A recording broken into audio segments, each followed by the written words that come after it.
Donc, le thème de cette présentation, c'est comment optimiser le TRS des équipements par l'efficacité du diagnostic, de l'analyse et de la fiabilisation. Donc, on ne va pas parler de technologie, mais on va parler de raisonnement et d'intelligence. Vous avez vu, c'est marqué TRS. Et on a évoqué ce matin le TRG. TRS, c'est le taux de rendement synthétique qui est calculé sur le temps d'ouverture. Alors que le TRG est calculé sur le temps total possible d'engagement des machines. Mais bon, ici au Canada, vous utilisez plutôt le terme TRG. C'est pas grave. Si vous n'avez qu'un marteau, tous les problèmes auront la forme d'un clou. Donc si on n'a qu'une seule méthode, on ne pourra résoudre qu'un seul problème.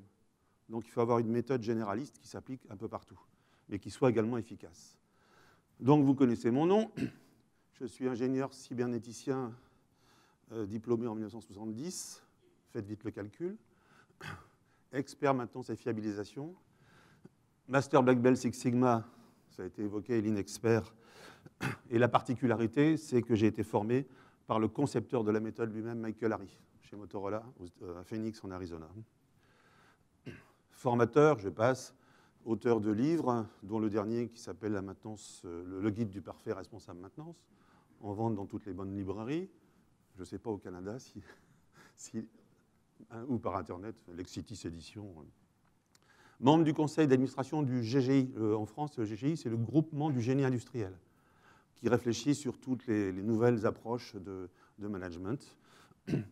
J'ai été président de la commission maintenance de la pharmacie, SFSTP, où j'ai élaboré le guide de la maintenance pour le laboratoire pharmaceutique. Instructeur de la méthode Maxer. Et puis voilà, un jour dans une entreprise, ils m'ont fait un petit logo, là. Et puis il y en a un qui m'a dit « Oh, en informatique comme en maintenance, on ne peut pas se passer de souris. » C'est pas moi, hein, je crois que c'était Delphi qui fabriquait des batteries. Ma petite entreprise, située à 60 km de Rambouillet, de Paris, dans la forêt de Rambouillet. Et puis là, j'ai rajouté une petite biche, là, puisque ça a été évoqué tout à l'heure. En fait, comme je fais beaucoup de la route entre cette petite... Ça, c'est mon bureau, hein, la maison est en face. On a des sifflets ultrasons qu'on met sur les rétroviseurs. Et comme les animaux sont très sensibles, ils ne traversent pas la route, sauf les cochons. Et ça, c'est encore plus grave.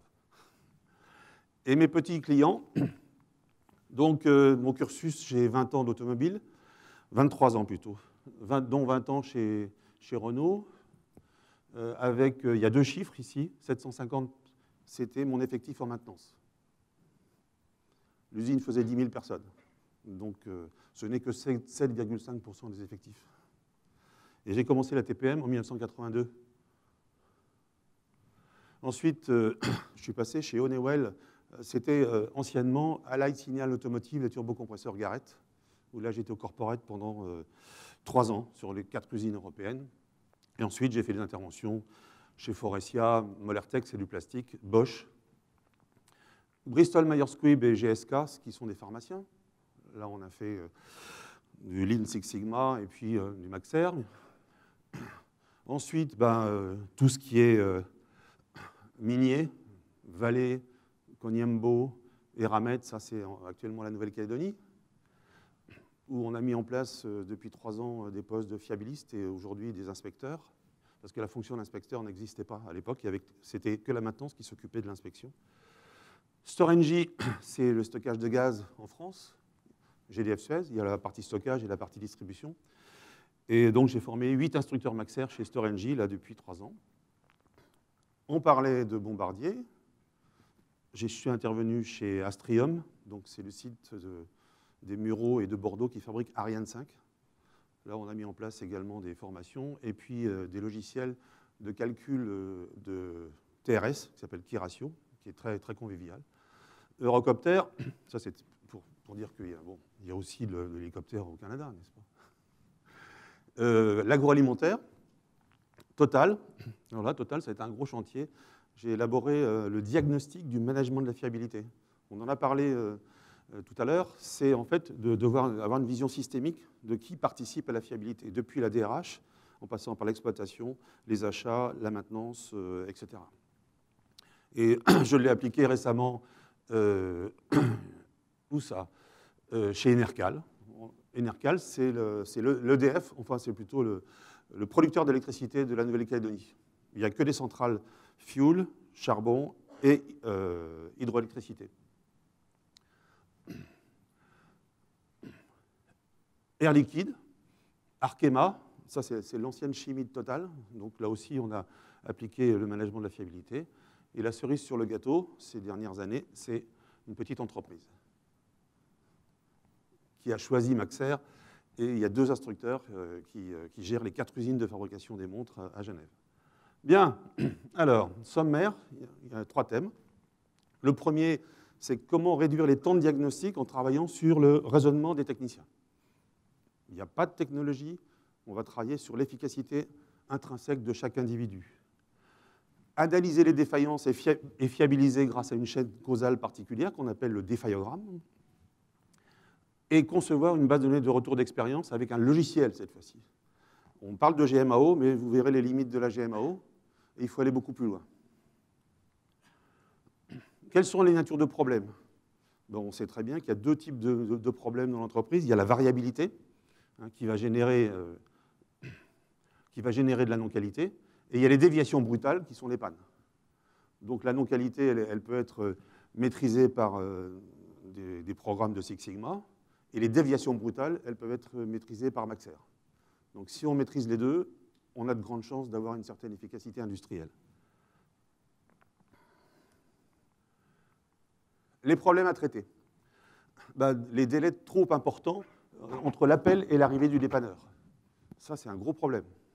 Et ça, on peut l'améliorer sensiblement. Ensuite, le temps de diagnostic anormalement élevé. Vous avez sûrement constaté, quand vous faites intervenir la maintenance, en fonction de l'individu qui va venir, vous vous dites, oh là, ça c'est lui, ça va être un peu long, quoi. Ou alors, ah oui, je veux celui-là parce qu'il est plus efficace. Donc on va travailler sur l'optimisation du temps de diagnostic. Perte de temps importante pour la recherche de pièces, durée de remise en état après diagnostic trop élevé, etc.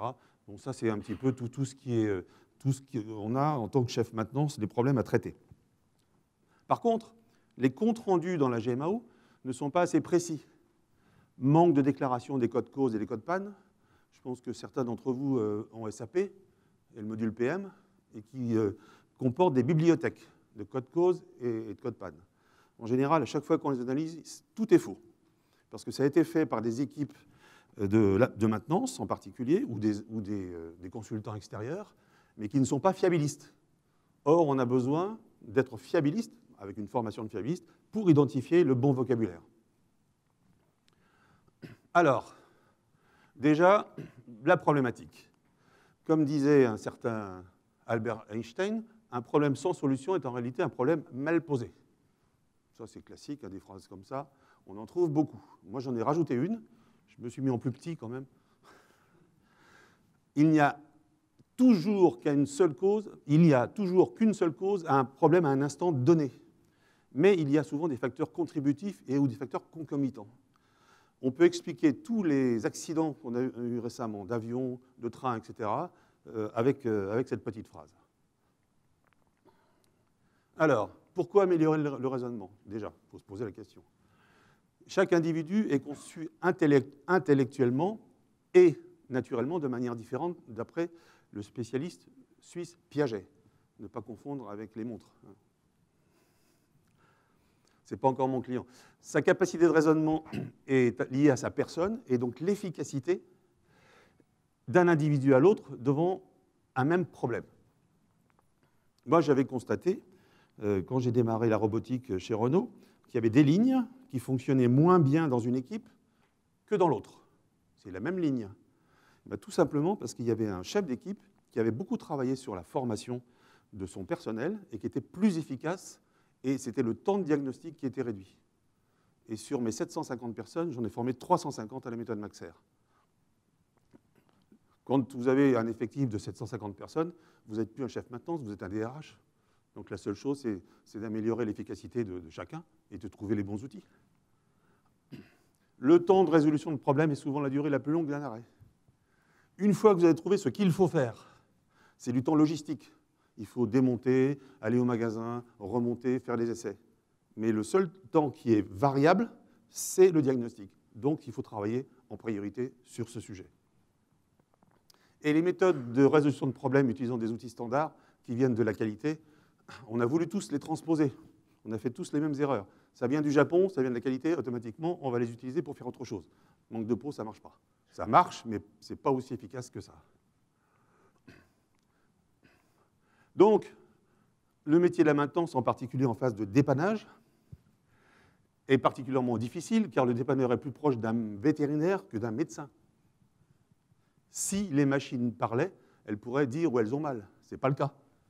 La seule interface qu'a le technicien avec la machine, c'est l'opérateur. Donc, il faut travailler sur le dialogue entre l'opérateur, le technicien de maintenance. L'opérateur, il vit sur la machine en permanence. Le technicien de maintenance, non. Donc, l'opérateur est l'interprète de la machine quand elle a mal vis-à-vis du technicien. Donc, il faut trouver à mettre un vocabulaire en place qui soit le meilleur possible. Alors, les différentes méthodes. Il y a des méthodes de quantification et de classement. Pareto, les histogrammes, les graphes de distribution, tout le monde sait ce que ça veut dire. Ensuite, les méthodes de classification des causes possibles. On a parlé d'Ishikawa ce matin. Les AMDEC. J'ai mis une petite astérix à l'Ishikawa pour vous faire réagir tout à l'heure. Les méthodes de hiérarchisation. La matrice CNI qui va hiérarchiser les variables par rapport aux sorties, les Y. Et les AMDEC grâce à la criticité. Là, avec l'AMDEC, on est dans les méthodes de classification, et là, on est dans les méthodes de hiérarchisation avec la fréquence, la gravité et la cotation de la détection. Les méthodes de surveillance de la variabilité, SPC, MSP, les GATT-GRR pour les appareils de mesure. GATT-GRR, c'est l'efficacité, vérifier l'efficacité du système de mesure. Sans ça, on va raconter beaucoup de bêtises. Et puis les méthodes d'animation de groupe, brainstorming, QQ, OQ, CP, Métaplan, KJ, etc. Donc ça peut être aussi utilisé pour animer les groupes, les équipes autonomes.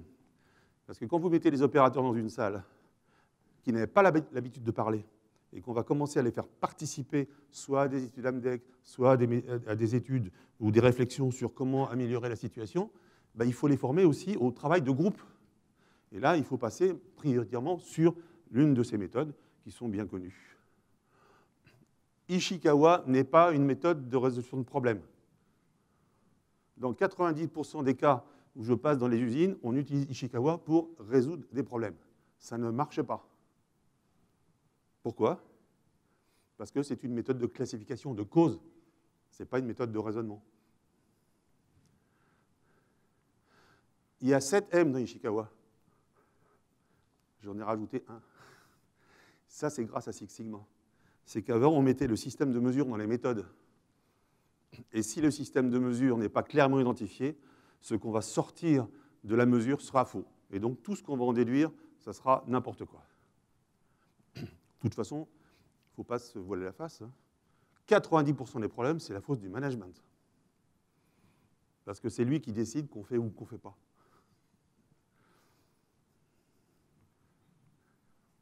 Il ne faut pas le répéter. Les différentes méthodes d'analyse, bon, il y en a un certain nombre. Hein. Vous les connaissez un petit peu toutes. Shiny et TRIZ, c'est au niveau de la conception pour les produits. AZOP, c'est plutôt pour l'analyse de risque sur les installations pétrolières, raffinage, chimie, etc. Les AMDEC, on en a parlé. Non. Mais en maintenance, est-ce qu'on a une méthode particulière de résolution de problèmes? Si je vous pose la question, qu'est-ce que vous utilisez comme méthode de résolution de problèmes? Qui veut prendre la parole? Pardon? J'ai pas entendu. Ah oui, et c'est quoi ça? Ah, d'accord, les 8D. Ah, je n'avais pas entendu le 8. D'où vient le 8D? De Ford. Ça vient de chez Ford. C'est Ford qui a construit ce qu'on appelle le A0, hein, et sur lequel on remplit des cases, n'est-ce pas, pour essayer de décrire le problème. Par contre, il n'y a pas de chaîne causale. Il n'y a pas de description dynamique de l'apparition du défaut. Et ça manque beaucoup. Donc, il faut trouver une autre méthode. Bien. Pour faire changer le comportement des techniciens, et qui apporte une approche inductive. J'ai un symptôme qui est un objet qui a un défaut. Je vais lister tous les objets défauts qui expliquent ce symptôme.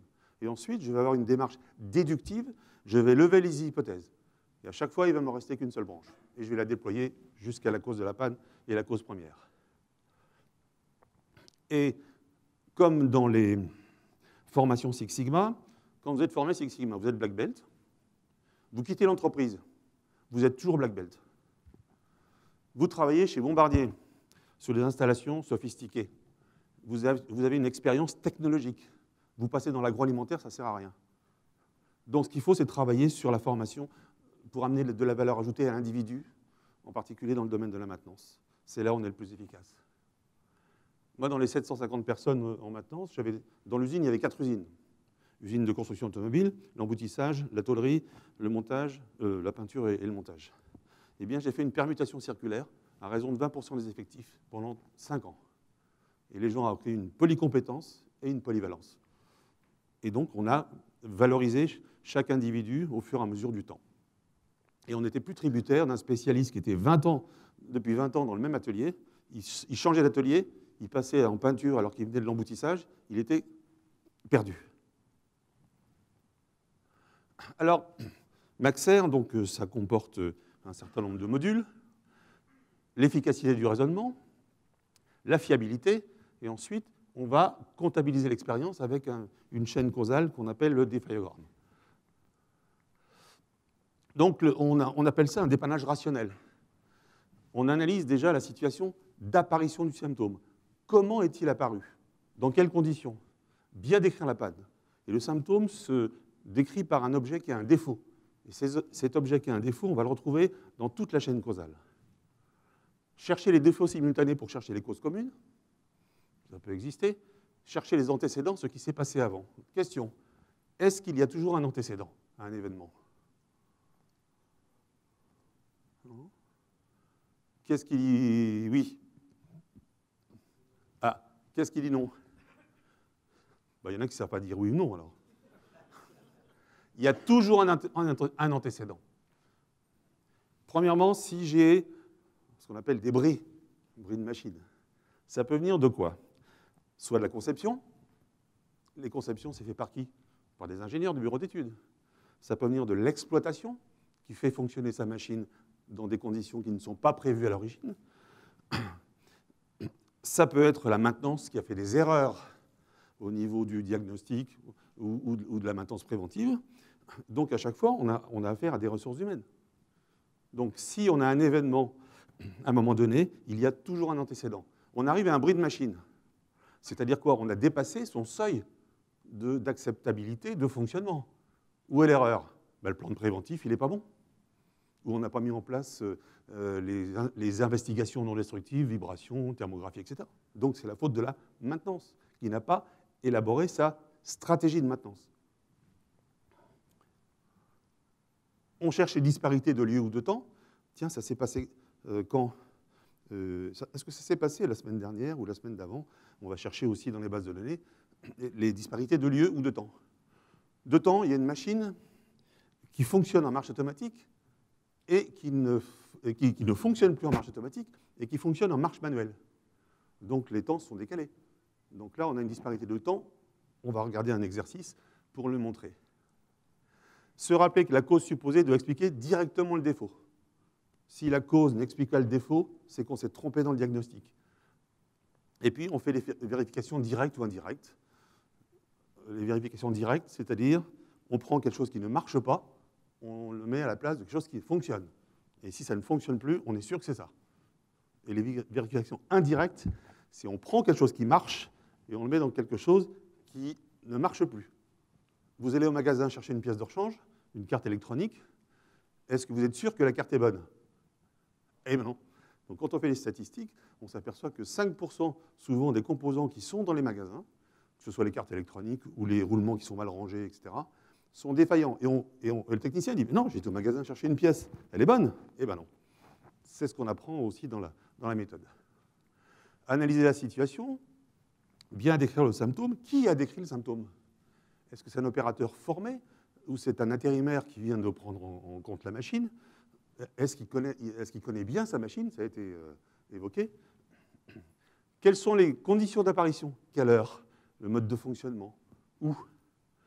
Quel était le mode de détection? Visuel, auditif, alarme. Que s'est-il passé avant? Intervention de maintenance préalable, changement d'opérateur. Y a-t-il eu des actions en attendant la maintenance? J'ai tendance à dire, moins on touche aux machines, mieux on se porte. Je répète, moins on touche aux machines, mieux on se porte. Parce que chaque intervention de maintenance est à risque pour la machine, soit en dépannage, soit en préventif. Donc optimisez bien vos plans de préventif par l'OMF, les RCM, vous gagnerez 30% des coûts de maintenance préventive, si vous ne l'avez pas fait. Constatez ce qui fonctionne bien.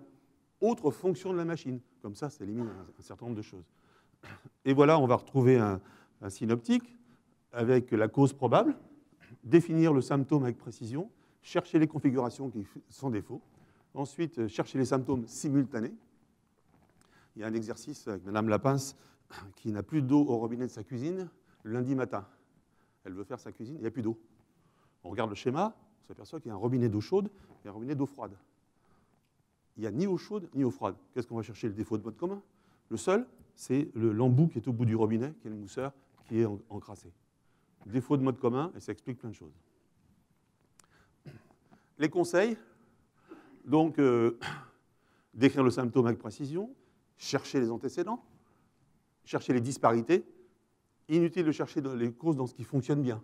Souvent, les techniciens de maintenance font des erreurs.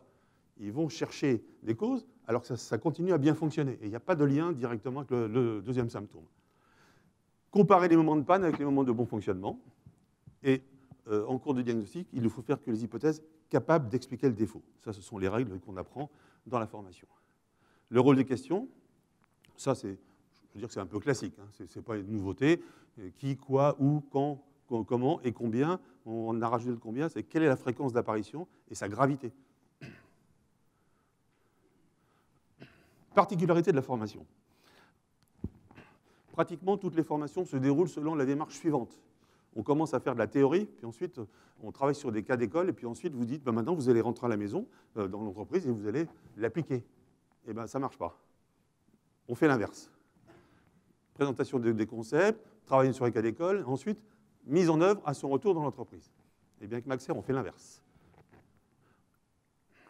On met en condition de résoudre des problèmes avec des cas et des jeux réels venant de l'industrie. Ils sont tous réels. Ce n'est pas des jeux qui ont été rédigés sur le coin d'une table ou des cas domestiques, puisque je vous parlais de Madame Lapince. Les techniciens, ils prennent une feuille blanche et ils posent des questions par écrit. Et je leur réponds par écrit. Il y a une valise qui fait 3000 documents, il y a 35 jeux, et en fait, chacun pose sa question et je donne des réponses par écrit, qui sont des feuilles rouges. Vous verrez à quoi ça sert. En fonction de la lecture de la réponse, le technicien, il me repose une question. Et ainsi de suite, jusqu'à temps de trouver la cause de la panne, et sur ce qui nous importe beaucoup, la cause première. Et quand on fait le tour de table, après, on s'aperçoit de quoi? C'est que tout le monde, dans les 10 premiers exercices, on pose les questions dans des ordres complètement différents. Et à la fin de la formation, tout le monde pose les bonnes questions dans le bon ordre. Et le nombre de questions pour résoudre les problèmes a été divisé par 5 à peu près. Il y en a qui posent 12 questions, et d'autres, à la fin, ils vont en poser 2-3. Et ça, c'est le temps de diagnostic qui est largement diminué. Et ensuite, on va parler un peu plus tard de la présentation des modalités pratiques de mise en œuvre. C'est comment une méthode, une formation qui est basée sur une méthode, si elle n'est pas managée, au bout d'un certain temps, elle est perdue.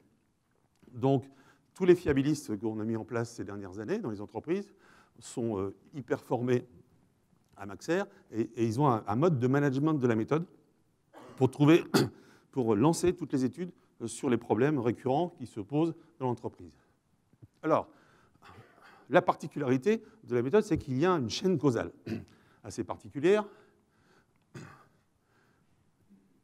qui a pour objectif il ne suffit pas de trouver la cause de la panne, il faut trouver la cause première. Si je trouve la cause d'une panne, j'ai un vérin qui fuit, j'ai un moteur qui est grillé, je le change. Je vais au magasin, je le change à l'identique. Qu'est-ce qui va se passer? Ben, ça va se reproduire. Donc toute panne curative, une intervention curative, je change à l'identique, est une panne répétitive. Donc ça, ce n'est pas satisfaisant. Ce n'est pas comme ça qu'on va fiabiliser les équipements. Donc il faut trouver la cause première. Et on va voir comment on fait. Et je reviens sur la GMAO. En fait, les GMAO, on enregistre des faits. Qu'est-ce qui s'est passé? Qu'est-ce qu'on a fait pour que ça redémarre? Et puis ensuite, on fait un compte-rendu.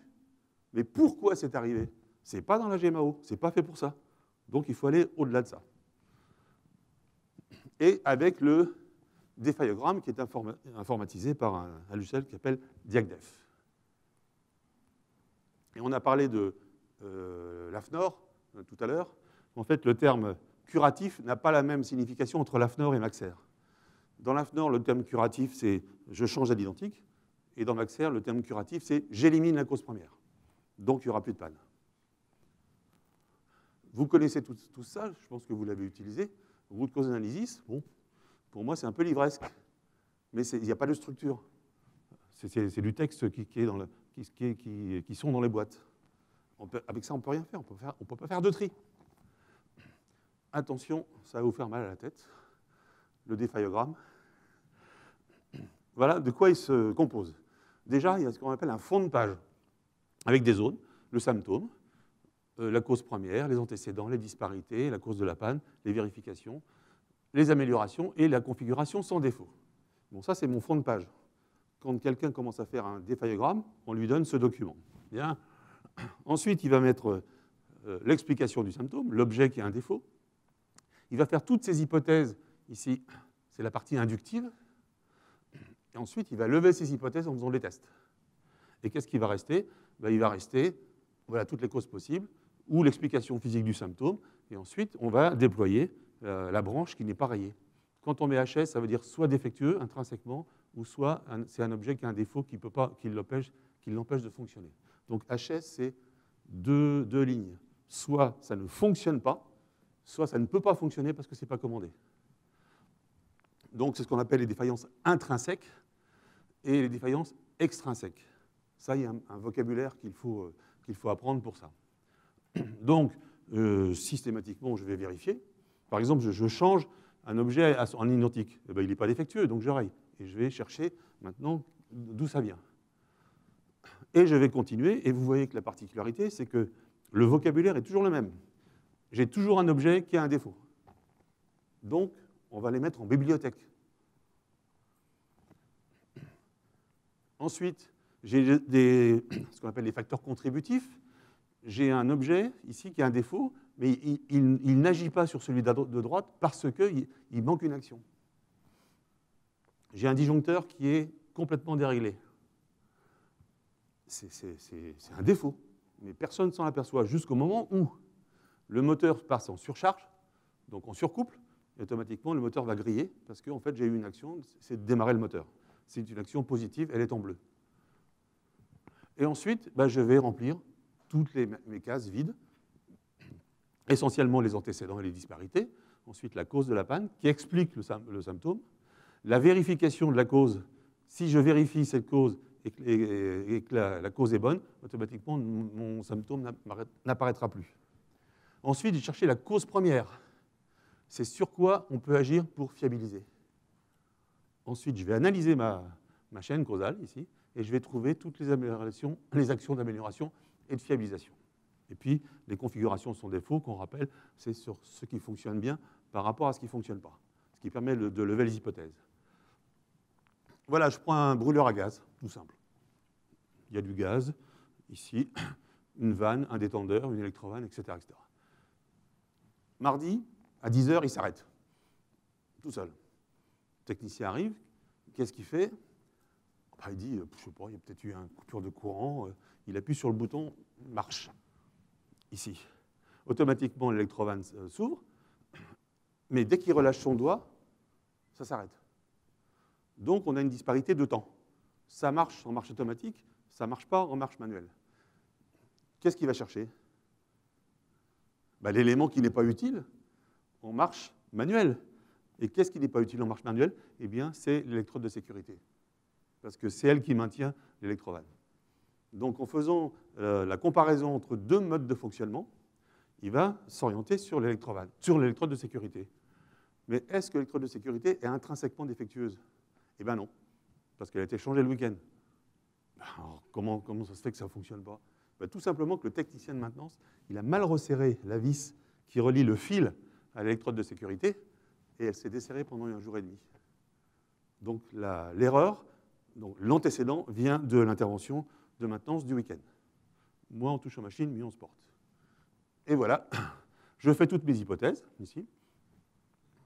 Ensuite, je dis, ah, ça marche en marche manuelle. Eh bien, je vais lever mes hypothèses. Et je vais continuer à déployer ma chaîne causale jusqu'à trouver, eh bien, voilà, la cause de la panne, c'est la vis de sécurité qui est manquante. La preuve, si je la remets, tout fonctionne bien. Alors que le technicien, il aurait eu tendance à dire c'est l'électrode de sécurité. Eh bien non, ce n'est pas le cas. La cause première, c'est le mauvais resserrage.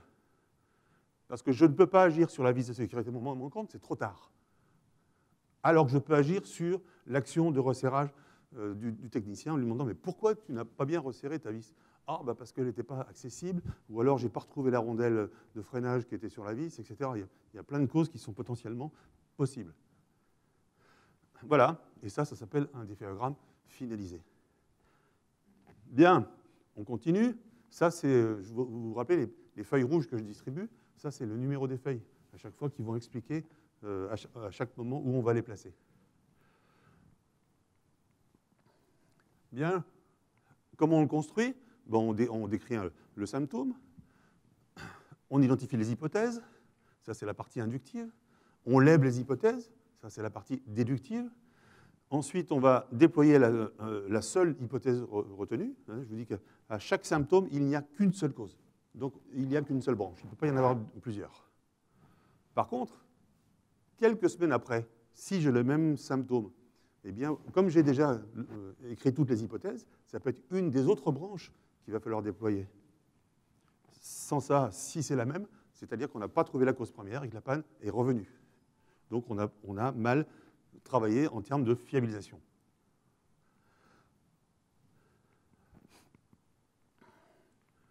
Alors, comment l'utiliser, le défaillogramme? Ça, c'est assez intéressant. Rechercher les causes potentielles pour la compréhension d'un phénomène anormal avant d'éviter de démonter. On peut dépanner une machine sans la démonter et trouver l'élément qui est défaillant. J'ai eu le cas récemment chez Storengy, donc stockage de gaz. Ils ont un problème. Le gaz, quand il est stocké, il prend l'humidité. Et quand on va le soutirer pour le distribuer sur le réseau, il faut le passer dans des blocs de déshydratation, qui sont des trucs immenses. Il y en a 3 en parallèle.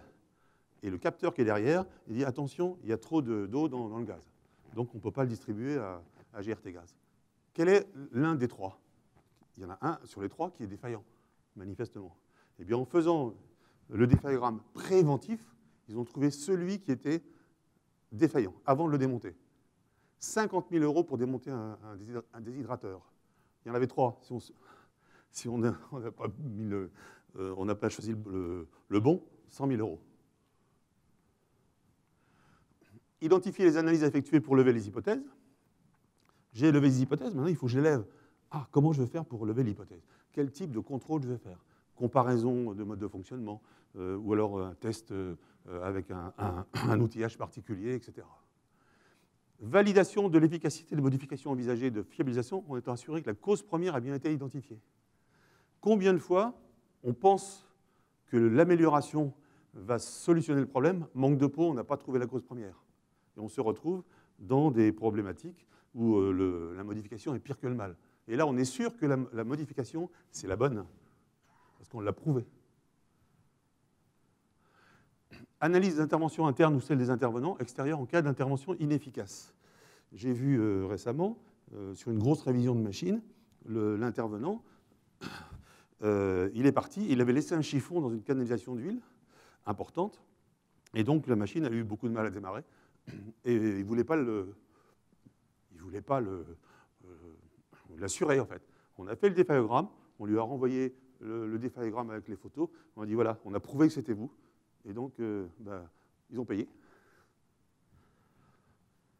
Partage d'expérience sur les bases de benchmarking et des meilleures pratiques. Ça, on va voir ce qu'on peut faire avec le défaillogramme en retour d'expérience. Et l'explication de faux diagnostics. Alors ça, il y a un exercice super, c'est qu'on n'arrive jamais à relier la branche, la chaîne causale, à la partie gauche, parce qu'il y a une explication qui manque. Donc on peut expliquer qu'on s'est trompé de diagnostic et on n'a pas trouvé la cause de la panne. Et donc elle va revenir. Alors, on a parlé d'AMDEC. AMDEC est une méthode avant tout inductive. Maxer est une méthode avant tout déductive, mais qui a une part d'inductivité. AMDEC, méthode inductive. Maxer, inductive et déductive. L'AMDEC, on part de la fonction, étape d'un processus, un organe, un sous-ensemble, alors que le Maxer, on part d'un événement indésirable, un objet qui a un défaut. On recherche les modes de défaillance en premier, ensuite les faits et les causes, alors que le Maxer, on recherche la cause première en expliquant l'enchaînement des événements. C'est comment la cause première, elle a migré pour arriver aux symptômes. On utilise une criticité dans l'AMDEC. Dans Maxer, on n'a pas de criticité, on prend en compte uniquement les antécédents et les disparités. Ça suffit largement pour trouver les causes. L'AMDEC génère des actions de conception et oriente sur les plans de maintenance prévisionnelle, alors que Maxer explique le vécu, oriente sur les actions d'amélioration, fiabilisation, modification du plan de maintenance, voire également la MBF. Bien, alors, comment se présentent les modules de formation? À l'époque, il n'y en avait que deux. Il y avait celui-là, le diagnostic, c'est pour les techniciens de dépannage, ça dure 2 jours. Ensuite, analyse, fiabilisation, les techniciens méthode, ça dure 4 jours. Donc les techniciens de méthode doivent faire bien sûr cela pour la première phase pour comprendre. Et puis on s'est aperçu qu'en fait, ça restait dans le domaine maintenance, alors que celui qui déclenche l'intervention, c'est l'opérateur de production. Donc on a monté un module qui s'appelle MaxOpera pour les conducteurs de ligne, pour les opérateurs, de telle manière qu'ils aient le même vocabulaire que celui de la maintenance. Comme ça, je crois que quelqu'un se plaignait tout à l'heure qu'en fait, la production a du mal à décrire bien le symptôme. Eh bien là, ils ont tout le vocabulaire qu'il faut. C'est le même. Alors, voilà un petit peu rapidement présenter la méthode. Voilà, je positionne maintenant la méthode Maxer. Au stade de la conception, j'achète une machine, qu'est-ce que je veux faire? Je vais demander l'AMDEC moyen de la machine, à faire bien sûr avec le constructeur. Ensuite, ça veut dire c'est ce qui risque d'arriver. Méthode inductive. Bien. Manque de peau, si on avait tout prévu, on n'aurait pas de dépannage. Bien. Donc, l'AMDEC va nous permettre d'élaborer un plan de maintenance préventif, prévisionnel, et les pièces de rechange à risque. Comment vous faites pour élaborer un plan de maintenance prévisionnel sur une machine que vous n'avez jamais rencontrée? Quand on a démarré la robotique, on n'avait jamais vu un robot. Comment on fait un plan de maintenance préventif si on n'a pas un outil comme l'AMDEC? On ne sait pas. On va faire n'importe quoi. Mais il y a des défaillances qui apparaissent. Donc les techniciens interviennent, ils font un diagnostic. Et c'est ce qui est arrivé. Et on fait un compte-rendu dans la GMAO. Bien. Si on s'arrête là, eh bien on ne peut pas fiabiliser. Donc il faut faire de l'analyse. Donc on va faire de l'analyse qui va expliquer pourquoi c'est arrivé. Et là, on va trouver la cause première. Cette cause première, elle va être enregistrée dans une base de données. Ça va nous créer un retour d'expérience. Quoi faire pour que cela ne se reproduise pas? Et si on veut être complet jusqu'au bout, eh bien, il faut que le processus soit complet. J'ai prévu quelque chose, il est arrivé autre chose, pourquoi c'est arrivé? Et donc, je mets à jour mon AMDEC en temps réel, en permanence. Et là, je fiabilise au temps T et je fiabilise pour le futur. Alors, on a dit que en fait, les GMAO, ça n'enregistre que des faits. Et les bases de données des vocabulaires sont un petit peu farfelues. Moi, j'ai revu ce Total, ce Drolex, le StoreNG, et je peux vous dire qu'il y a eu du travail. Hein. Les logiciels de RSA font du dessin et ne sont pas structurés. Et tout ce qui est compte rendu papier ou textile n'est pas exploitable. Si on fait que les comptes rendus papier, ou quand même un compte rendu de commentaires dans une GMAO, c'est difficile d'aller rechercher des éléments de texte, parce que ce n'est pas Word qui est un logiciel de GMAO, c'est un éditeur de texte. Pas la même chose. Donc, solution, travailler sur une base de données d'objets, de défauts, de causes qu'on pourra analyser, trier, ce que propose DiagDef. Alors, c'est une base de données relationnelle prédocumentée et modifiable. J'ai une bibliothèque d'objets qui est spécifique à l'entreprise. J'ai une bibliothèque de défauts. Est-ce que tous les défauts sont spécifiques à les entreprises? C'est générique. Tous les défauts sont génériques. Et on les a par ordre alphabétique. Maintenant, ce qu'il faut, c'est les lier aux objets. Je vais lier mon défaut à l'objet, de telle manière à ce que je ne trouve pas dans une base automate programmable industriel fuite d'huile. Donc, ne vont apparaître que les défauts qui sont liés à l'objet. Alors, les causes, on fait ce qu'on veut. On peut prendre Ishikawa si on veut. On peut en prendre d'autres. On conçoit un défaillogramme de manière informatisée. Et puis, c'est la base de réalisation de rapports de fiabilisation structurés. Et c'est sur une base de données, donc c'est partageable par tous. Tous ceux qui ont des usines multiples, etc., ben, il suffit d'aller voir dans la base de données commune, et ensuite, ben, on va trier par objet, par cause, par tout ce qu'on veut. Et c'est les sources de gains importants, parce qu'on partage l'information. Et c'est ce qui a été découvert sur un site ou sur une machine, eh bien, peut être accessible à d'autres qui ont des machines identiques. Et voilà le logiciel, comment il se présente. C'est la première page. Là, je vais aller très très vite parce que sans ça, ça serait un peu long. J'ai les critères de recherche. J'ai la liste de tous les défaillogrammes qui ont été réalisés. J'ai ma bibliothèque d'objets, de défauts, mon couplage objet-défaut, mes objets, mes facteurs contributifs, les objets liés aux facteurs, les installations. Les installations, c'est simple. On prend l'arborescence topofonctionnelle de la GMO et on la duplique directement dans la base. Il n'y a aucune ressaisie. Le type de cause, les langues possibles. On peut travailler dans toutes les langues. Et tout est mis à jour à condition, bien sûr, que le vocabulaire ici soit disponible. Les utilisateurs, et voilà. Et comment ils se présentent? Alors, il y a 3 solutions.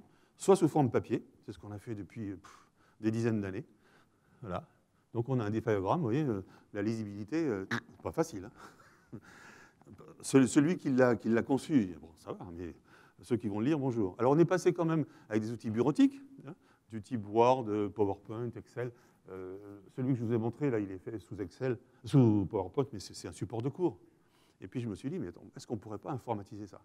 Donc j'ai été voir un éditeur de logiciels à Paris, je lui ai fait un cahier des charges, et il m'a sorti un progiciel, voilà. Et tout, donc on va voir, voilà, il est finalisé là. Tout ça, je clique sur des objets qui ont des défauts, et puis hop, au fur et à mesure, ça m'enraye, et je vais aller jusqu'à ma partie gauche sur les disparités, sur les causes premières, sur les causes de panne, sur les vérifications, et surtout les actions. Les actions ici. Voilà. Ça, c'est de la fiabilisation, ça. Mais la fiabilisation, elle part de l'analyse de tout ce qui s'est passé et surtout de l'identification des causes premières. Et là, on a un outil de fiabilisation qui est simple, c'est pas très compliqué. On travaille avec le même vocabulaire que l'AMDEC. Voilà. Et les critères de recherche, alors, on peut trier par tous les bouts, quoi. Je cherche depuis le 1er janvier jusqu'au 31 décembre la machine de tel type de famille qui a eu un objet du type vérin fuite. Clique et puis il vous sort s'il existe. On n'a pas besoin de rechercher très longtemps. Alors je terminerai par la connaissance du cycle de vie de la maintenance. Ici, on a la partie statique, ici, avec la politique de maintenance, les processus, les moyens, les processus de réglementation, etc., la documentation. Et là, on a le processus dynamique, parce qu'on enregistre des événements, on conçoit notre retour d'expérience, on analyse les causes, on lance des actions correctives et préventives, et on met à jour la politique de maintenance. Ça, c'est un processus qui permet d'améliorer l'efficacité de la maintenance, et bien sûr, en particulier, de fiabiliser les équipements, donc d'augmenter le TRS. je crois que j'en ai fini.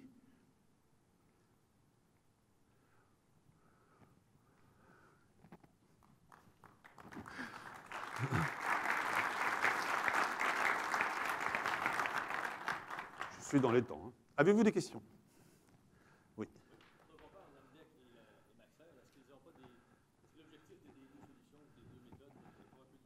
Si, très différent. Non.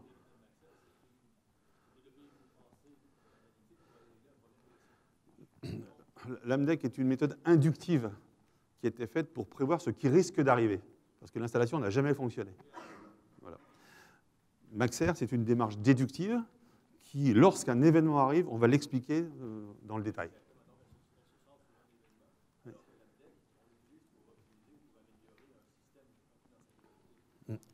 On peut utiliser l'AMDEC, le détourner de son objectif. On prenait une machine et on fait l'AMDEC alors qu'on a déjà un retour d'expérience. Oui, mais si on utilise le retour d'expérience, ce n'est qu'un enregistrement des faits. Moi, ce qui m'intéresse, c'est qu'est-ce qui risque d'arriver de plus dans les années qui viennent. Parce qu'une machine, quand elle a 2 ans ou 30 ans, on n'a pas les mêmes lois de défaillance. Bon, c'est pour ça qu'il faut les maîtriser par des outils d'investigation non destructifs.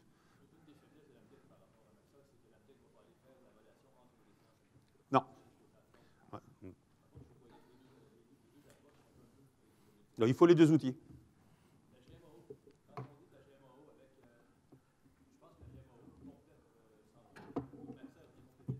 Exactement.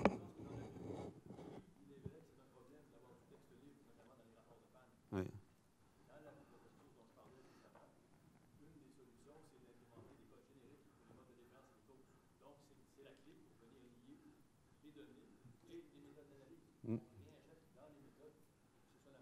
Donc, j'ai évoqué le fait que dans les codes causes et les codes panne des GMAO, on prend Maximo, il y en a qui ont Maximo, je ne sais plus qui, c'était Bombardier, hein, qui est un des meilleurs logiciels du marché hein, par rapport au module PM de SAP, au niveau convivialité. Une fois qu'on a bien documenté nos objets défauts dans Maximo, on les transfère dans les bibliothèques de DiagDef. Et c'est le même vocabulaire. Oui, ça se complète. Voilà. La GMAO, elle arrive en butée. On n'a pas la cause première. Oui, mais c'est pas oui, exactement. Mais c'est pas suffisant. Alors, je peux vous donner l'exemple classique. Moi, quand je suis arrivé chez Renault à l'époque, il n'y avait pas de GMAO. Par contre, il y avait Maxer. Et on a quand même fiabilisé les équipements. Je vous rappelle que dans une usine automobile, à Flins, on fait 2 voitures à la minute. Temps de cycle toutes les 30 secondes. Vous avez une demi-heure d'arrêt sur la chaîne. Vous avez perdu 60 voitures. Donc, ça veut dire qu'il faut être créatif hein, pour trouver des outils d'efficacité.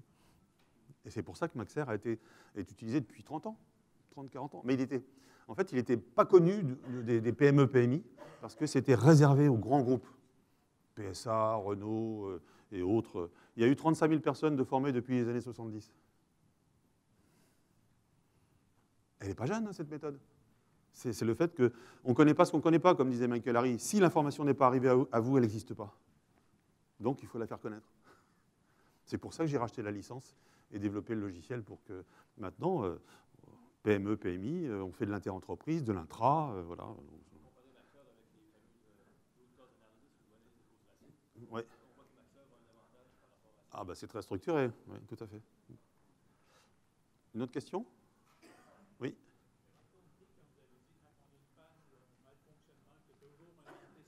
Oui. Eh bien, en fonction en lisant la chaîne causale, vous allez expliquer le dernier objet défaut qui est sur votre gauche, et vous allez se dire, est-ce que c'est un antécédent du type conception, donc fiabilisation, un antécédent du type mauvaise exploitation de la machine, un antécédent du type maintenance corrective ou maintenance préventive, ou un antécédent du type, ce qu'on ne maîtrise pas, c'est les conditions d'environnement.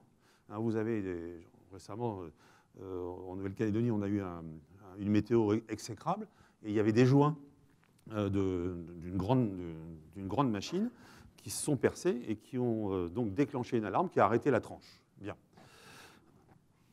L'environnement, c'était un facteur contributif. Et en fait, la cause première, c'est que les joints s'étaient dégradés dans le temps parce qu'ils ne supportaient pas l'environnement. Et donc, la cause première, c'était les joints qui étaient non adaptés à leur utilisation. Conception. Mais c'est apparu à cause d'un facteur contributif qui était le fait qu'on avait eu une saison un peu pluvieuse, quoi. Ah non, on ne sait pas. Ah ben non. Non. Ensuite, il faut, vous savez, on part de la droite, symptômes, et on remonte. Et c'est au fur de l'analyse qu'on va rentrer, on va trouver la cause première. Non, pas du tout. Non. Alors, sur les cas très complexes, oui, bien sûr, mais non. Ne me posez pas la question combien de temps il faut faire pour faire un défaillogramme.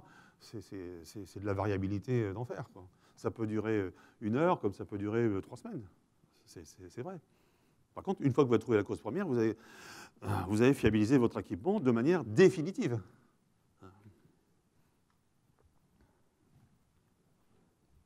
On a fini pour les questions?